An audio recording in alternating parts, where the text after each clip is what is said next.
Hello there you guys, welcome to one of my videos. Going to be giving you my predicted 11 for Manchester United's game against Crystal Palace at Selhurst Park. So I'm going to go with the 4-2-3-1 formation. In goal, David De Gea. David De Gea was in goal in Manchester United's 2-1 win against Manchester City. De Gea couldn't do anything about the Jack Grealish goal, but did well at times when he was under pressure from Manchester City. David De Gea is Manchester United's #1 goalkeeper. As you all know, Man United are looking to extend his contract, and David De Gea will accept lower terms. At the moment, he earns 375 grand a week. He's out of contract at the end of the season. There's an option of an additional year. Right back, I'm going to go with Aaron Wan-Bissaka. Dalot is unavailable. Dalot, of course, came off injured in the 3-0 win against Charlton in the Carabao Cup quarter-final. So Aaron Wan-Bissaka will be reuniting with Crystal Palace. He was at Crystal Palace before he came to Manchester United. Man United got Aaron Wan-Bissaka in a deal worth 50 million. He's not our first choice right back. He hasn't been our first choice right back for a while. The two centre backs, I'm going to go with Rafael Varane and Lisandro Martinez. Martinez didn't start against Man City, but he did come on. Martinez will come in for Luke Shaw at centre-half. Luke Shaw, of course, was playing centre-half against Manchester City. That was his 4th game in his professional career playing as a centre-back.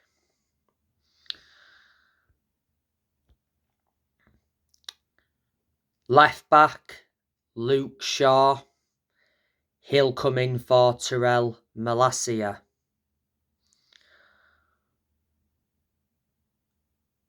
Luke Shaw has endured around 9 years or so at Manchester United, so he's been a long-serving player. He's injury-prone, which is a concern.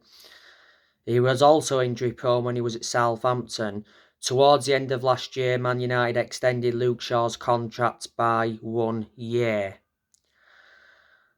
The two centre midfielders, I'm going to go with Fred and Christian Eriksen.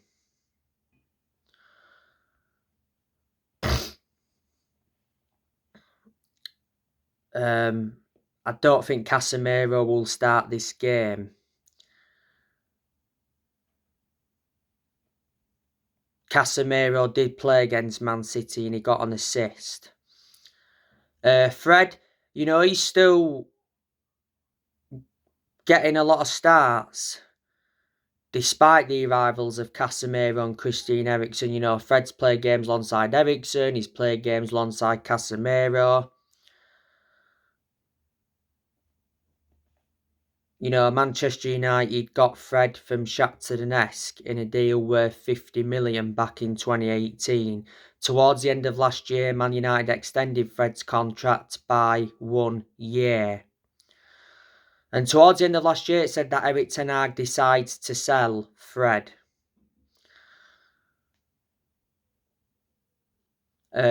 Christian Eriksen, of course, he started in the number 10 against Manchester City. Eriksen is enjoying a good season. Manchester United got Christian Eriksen on a free transfer. When he officially signed for the club, he signed a 3-year contract. The attacking midfielder, I'm going to go with Bruno Fernandes. Bruno Fernandes, of course, played against Manchester City.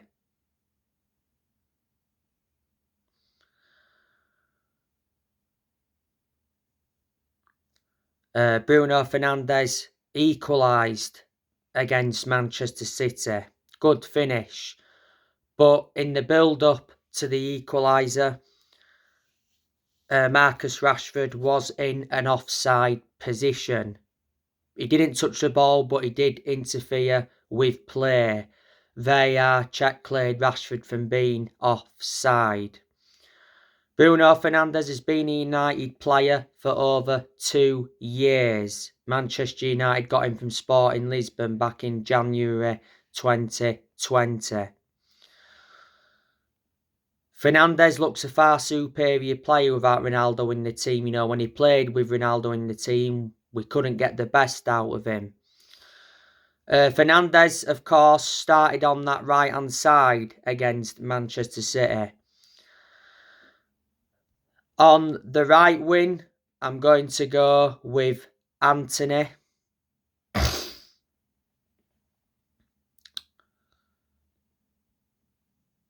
Don't forget, Anthony has done well recently. Anthony scored in the cup win against Charlton. He scored in the FA Cup against Everton. Manchester United got Anthony for €100 million. That equates to around 86 million in pound sterling.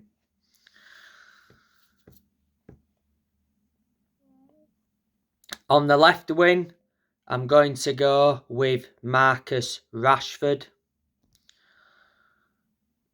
Rashford scored the winner against Manchester City. It came from Garnacho's cross. Rashford has scored in 9 Old Trafford games in a row. He scored in 7 successive games and he took his tally to 16 for the season.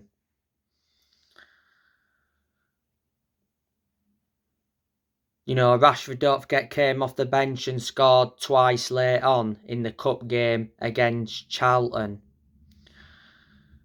This is probably the best season he's enduring as a United player.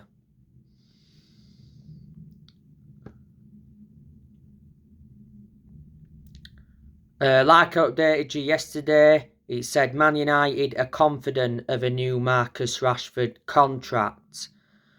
Marcus Rashford is set to receive an increase on his £200,000 a week salary. Man United are reluctant to go above 300,000. Towards the end of last year, Man United extended Marcus Rashford's contract by 1 year. Rashford has been part of the club for a long time. He came up our academy. He's been a United player since the age of 7 and he broke into our senior squad back in 2016. But yeah, for this game against Palace, he is available. He did pick up an injury in the game against City. He managed to stay on, but then went off in stoppage time. And the centre forward, I'm going to go with Wout Weghorst. I'm expecting him to make his debut for Man United in this game. Anthony Martial is a doubt for this game. Martial went off injured against Manchester City, had to be replaced by Anthony. Martial's been hampered with injuries this season. Wout Weghorst, Manchester United, not so long ago, got him on loan until the end of the season. Besiktas received a compensation fee of 2.5 million. Wout Weghorst didn't make it in time to make his debut against City. Not so long ago, Wout Weghorst's shirt number got confirmed. It's the number 27 shirt. And not so long ago, he trained with Manchester United for the first time. But yeah, Wout Weghorst was on loan with Besiktas. He played for Burnley before. Burnley got him back in January last year. Burnley got him from Wolfsburg for around 12 million. So that's how I think Manchester United could line up against Crystal Palace tonight. As you all know, Donny van de Beek, he's out for the rest of the season. with a knee injury. Ten Hag confirmed that prior to the game against City. Tuanzebe is still injured, but he doesn't get in the team anyway. Like I've mentioned, Delors is still injured. And Jadon Sancho hasn't played for a while due to lack of fitness.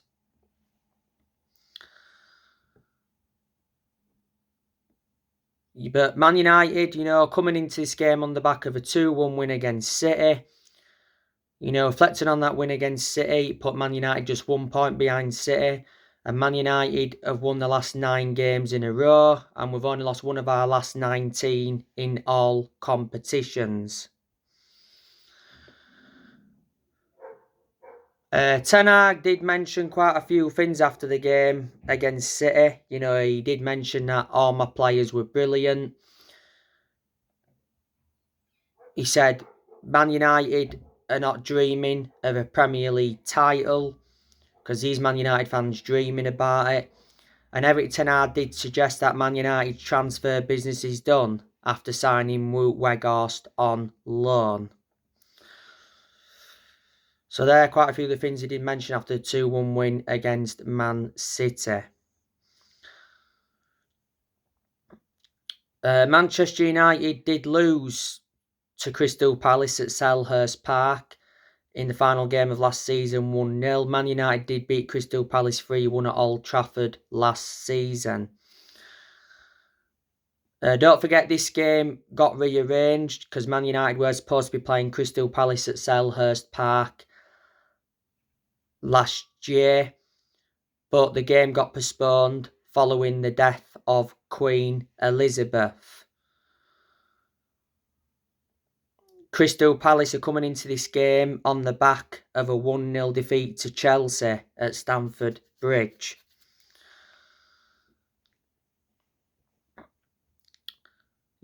Crystal Palace manager is Patrick Vieira. He's been the Palace manager for over a year. He got appointed in as the Palace manager in July 2021. He's under contract to Crystal Palace until 2024. Before Palace, he managed Nice in France. Before then, managed New York City. And before then, managed Man City's under-19s.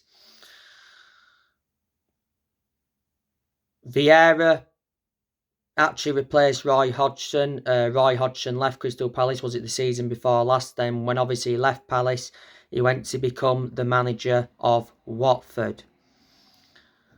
The players Palace they've got the likes of Wilfried Zaha, who was a former Manchester United player, Jordan Ayew,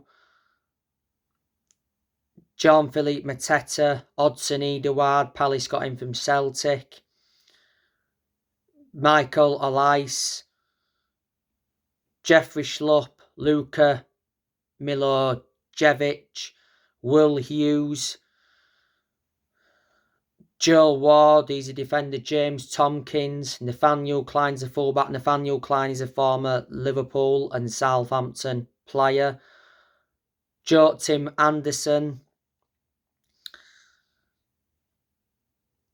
One of the goalkeepers Crystal Palace have got, and that's Sam Johnstone. He's the former Man United goalkeeper. So there, quite a lot of the players Palace do have. Palace have lost players, like I mentioned on the preview and that. Crystal Palace lost the likes of Martin Kelly. Quite a few years ago, lost Andros Townsend. He's at Everton. They lost Anwan Bissaka to Man United back in 2019. They lost Jack Butland early on this window to Man United. So Man United have done transfer business with Palace before. They lost Robert Street. He's at Shrewsbury. They lost Christian Benteke. He went to DC United from Crystal Palace. So there you go. But yeah, like I said, I'm expecting Man United to win comfortably tonight. We've got a massive game on Sunday against Arsenal at the Emirates Stadium. So anyway, guys, that's everything to update you with. Drop the comments, likes below on the channel if you do consider subscribe as always. And take care. God bless. See you all again very soon.